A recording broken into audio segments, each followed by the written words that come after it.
Hey, what's up, guys? This is Johnny Highlander, and this is your weekly wrestling recap. So, today I'm just going to run down the top 10 alternative wrestling personas.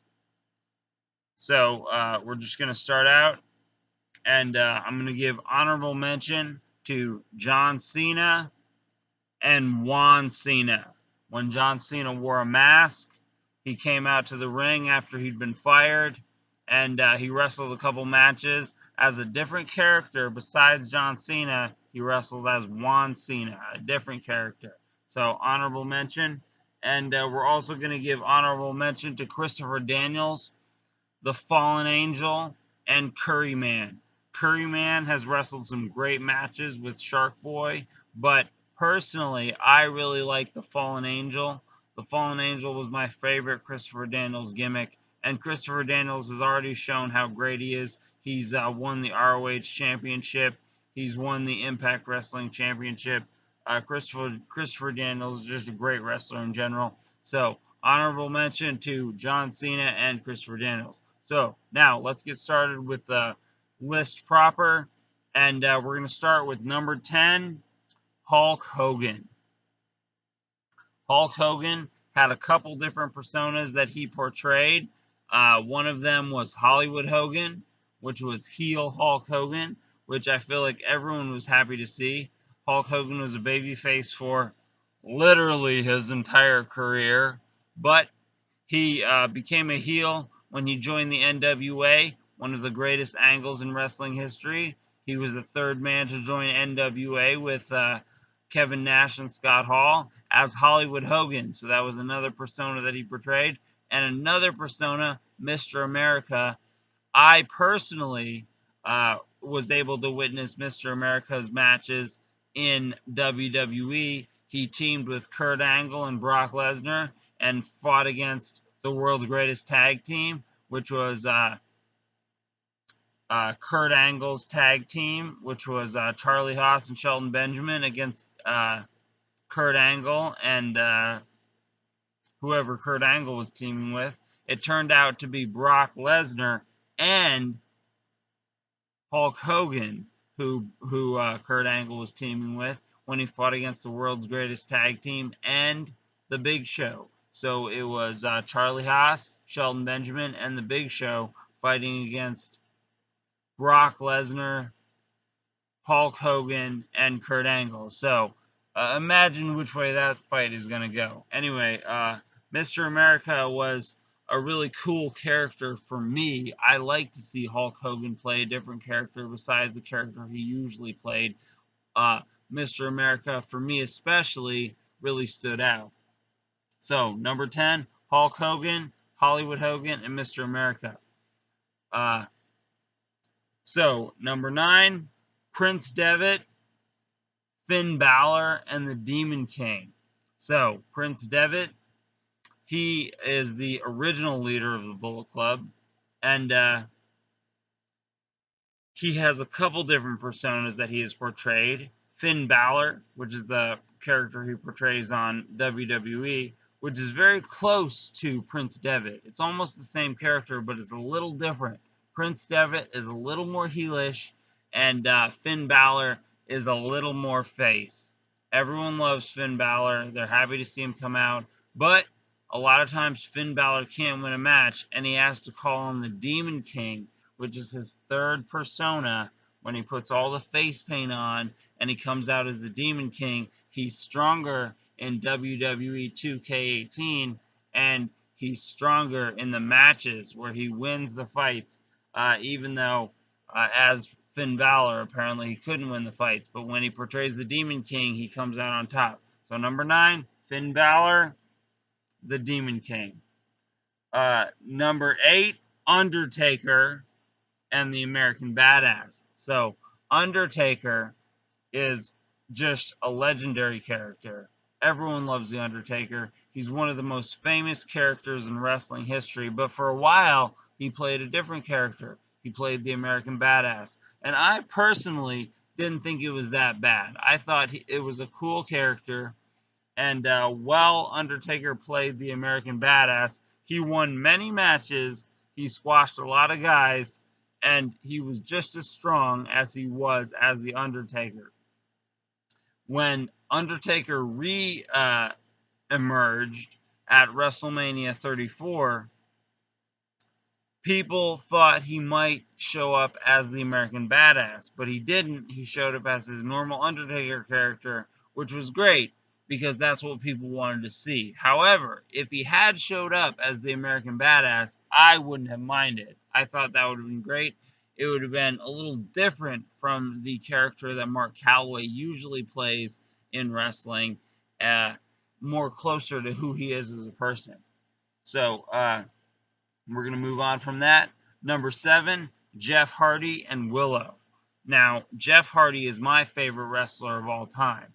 And for a little while in TNA, and perhaps in WWE, I'm not exactly sure about that, he portrayed a different character called Willow. Now, Willow was pretty much the same as Jeff Hardy, but he did things just a little bit differently. But I think we all still knew it was Jeff Hardy, but still, it added a little more interest to the character of Jeff Hardy, made it a little more fresh, and that's why we appreciate Jeff Hardy and Willow at number 7. Number 6, Cody Rhodes and Stardust. Now, we all know how great of a wrestler that Cody Rhodes is. He is the co-leader of the Bullet Club at this point, and he's really showed how great of a wrestler he is on the independent scene. Now, they didn't give him this much credit in WWE, but that's their mistake.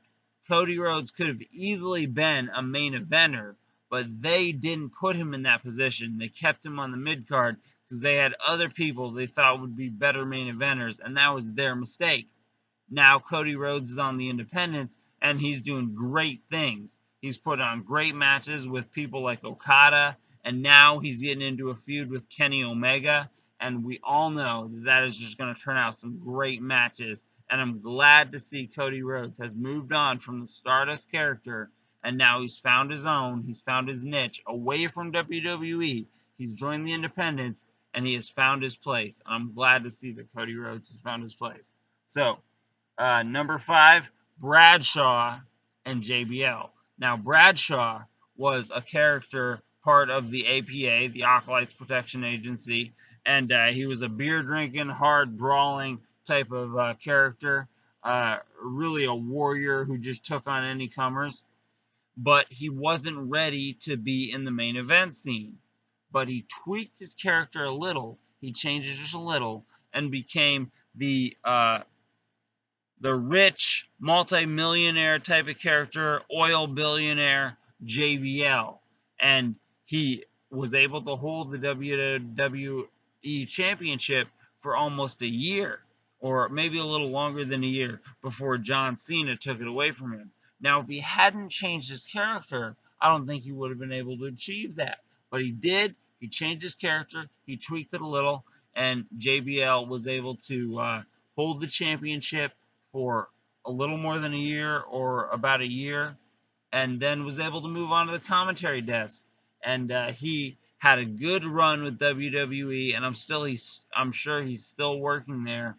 And that was thanks to his change to JBL from the Bradshaw character. So, number 5, Bradshaw and JBL.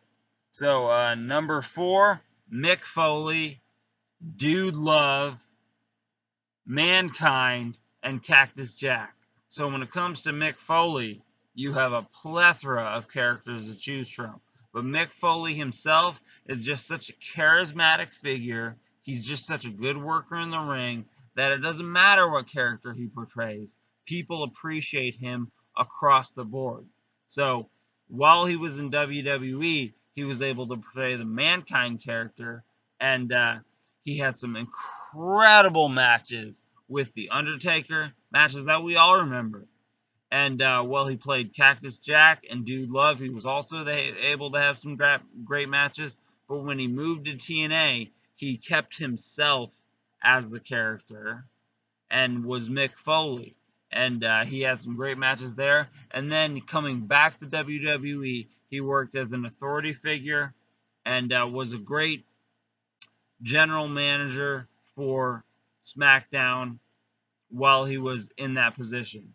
So we're going to move on to number 3, which is Sami Zayn / El Generico. El Generico is an awesome luchador. People don't know who he is. He keeps the mask over his face. He does great luchador moves. And we know that Sami Zayn is just a great wrestler, bar none. He's so underrated. He's always in the shadow of Kevin Owens, and that, frankly, is BS. But number 3, Sami Zayn and El Generico. So, number 2, Sting and Surfer Sting. Surfer Sting was just a babyface that people loved, but once he changed to the Crow Sting character, people saw a different aspect of him, which they really appreciated, and he was able to hold WCW against the tide of the NWA while the whole storyline was going on. He was the main WCW character that people related to while the NWO was coming in. And number one, Matt Hardy and Broken Matt Hardy. So Matt Hardy was a great wrestler in WWE. He went on to TNA and the Independents, and he still was a great wrestler, but he hadn't reinvented himself the way he needed to. And that happened when he reinvented himself as Broken Matt Hardy, and he's paving a path of success in WWE right now. And I think there's only one place that that path of success can end, and that's with Matt Hardy taking on Brock Lesnar for the Universal Championship. And I'm pushing that right now. Hashtag Matt Hardy Universal Champion. All right, guys, that's enough for tonight. I'll talk to you guys later. Thanks for showing up, and see you next time.